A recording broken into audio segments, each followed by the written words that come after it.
No ehkä siitä voidaan puhua vielä lisää, että kun on näitä nettipalveluja, niin mitä siellä sitten kriteereiksi kannattaa laittaa? Me laitettiin aina silleen, että etsitään niin kuin hyvässä kunnossa tai erinomaisessa kunnossa tai jopa uutta taloa. Ja silti ne, mitä me käytiin katsoa, niin osa oli kyllä Joo, ihan hirveitä mörskiä, että en ehkä niin kuin suosiolla tavallaan rajattiin pois ne, jotka oli jo siellä palveluissa sitten laitettu huonokuntoisiksi, että ne voi olla sitten tosi huonokuntoisia.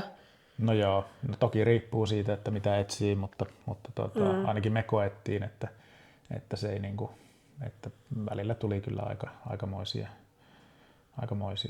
pommeja sieltä. Kyllä. Ja mitäs muuta meillä on? No tietysti sitten se tavallaan se, että mikä se on se oma kriteerilista, niin varmaan se niin kuin hyvin tarkkaan kannattaa se sinne hakukoneisiinkin laittaa. Siitä pitää erikseen sanoa, että ei kannata säikähtää niistä kuvista, mitä siellä on, että täällä on tavallaan mun mielestä hyvin paljon enempi lapsen kengissä tämä asuntokauppa verrattuna Suomeen. Suomessa on tosi stylatut ja ammattilaisten ottamat valokuvat ja ne näyttää hyviltä ne asunnot. Kyllä, täällä on kännykkäräpsiä. Joo, täällä on niinku hyvin monenlaisia, että ei niinku kannata säikähtää niistä kuvista ja niiden perusteella jättää täysin väliin, että jos se suinkin näyttää semmoiselta, että siinä voisi ne asiat toteutua, niin sitten kyllä kannattaa niin kuin mahdollisimman paljon käydä paikan päällä katsomassa niitä taloja. Joo, mä sanoisin, että jokaisessa noissa palveluissa, mitä ollaan käytetty itse, kun ollaan tehty sitä listaa niistä asunnoista tai taloista, mitä halutaan katsoa, niin niissä on ollut se kartta kautta niin kuin se alue, minkä on voinut piirtää.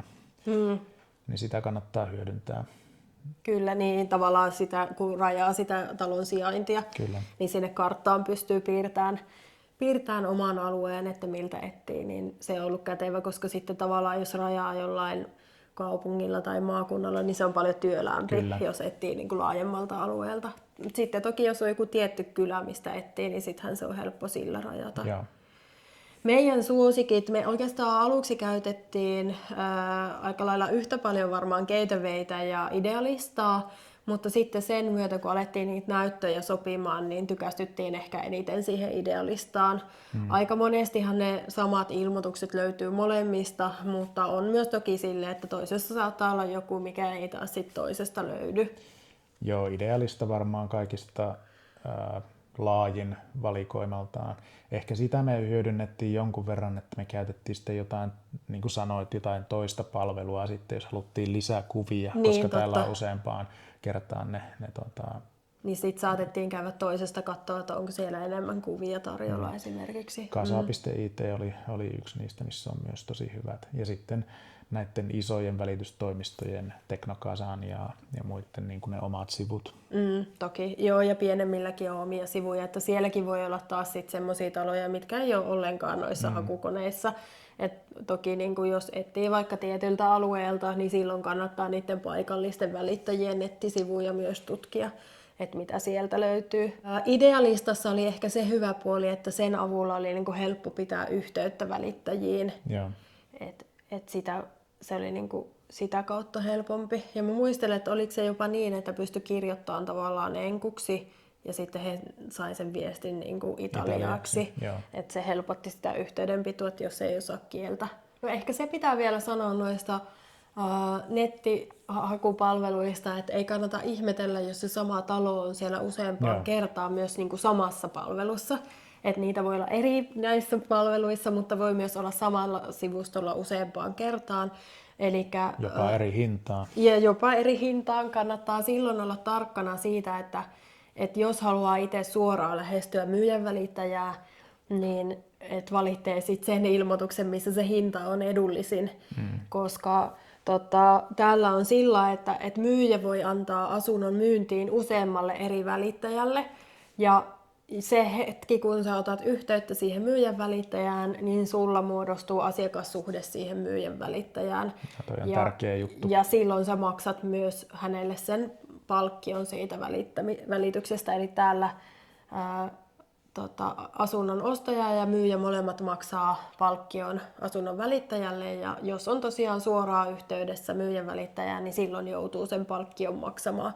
Mutta käydään tätä asiaa tarkemmin läpi omalla videollaan, mutta tosiaan ei kannata hämmentyä, jos on useammassa ilmoituksessa sama talo, se voi olla useammalla välittäjällä myynnissä, ja silloin tietysti kannattaa lähestyä sitä, missä on edullisin hinta. Hän on hakukoneista ehkä sen verran vielä, että ihan samalla tavalla kuin Suomen etuoveissa, niin ainakin siihen idealistaan saa semmoisen hakuvahdin ja gateawayhin myöskin, että jos haluaa sitten niin kuin hälytyksiä, kun tulee uusia kohteita myyntiin tai kun yleensäkin hinnat laskee tai hinnat muuttuu. Niin. Joo, ja siellä idealistassa ja gatewayssä myös niin pystyy laittamaan omia suosikkeja, ja niistä tulee myös sitten ilmoitukset, että jos hinnat laskee, niin näkee, niin ne on myös hyviä, että jos tavallaan maltilla pidemmän aikaa seuraa asuntomarkkinaa ja sitä hintatasoa, niin pystyy sitten saamaan hälytyksiä, kun alkaa järkevöitymään hinnat. Puhutaan toisella videolla tarkemmin siitä hintatasosta. Ja jos et ole vielä katsonut, miten asuntoa voi etsiä Italiasta, niin sitten kannattaa katsoa aiempi video siihen liittyen. Hei, jos haluat enemmän tämmöisiä videoita ja haluat jostakin tietystä aiheesta, niin laita kommenttia meille, niin mehän tehdään. Ja laita kanava tilaukseen, niin se auttaa meitä tässä sisällöntuottajina. Me saadaan siitä tosi paljon rahaa. ei vielä ainakaan. No ei saa oikeasti. Mutta no, laittakaa silti. Laittakaa silti ja saa enemmän näkyvyyttä sillä tavalla, jos mahdollisimman moni tilaa kanavan ja kommentoi ja tykkää ja mielellään myös jakaa, niin näitä on kivempi tehdä, jos tietää, että on vähän enemmän katsojia ja näistä on jotain hyötyä muillekin näistä videoista, niin jaksetaan tehdä. Like and subscribe and hit that bell icon. Okei.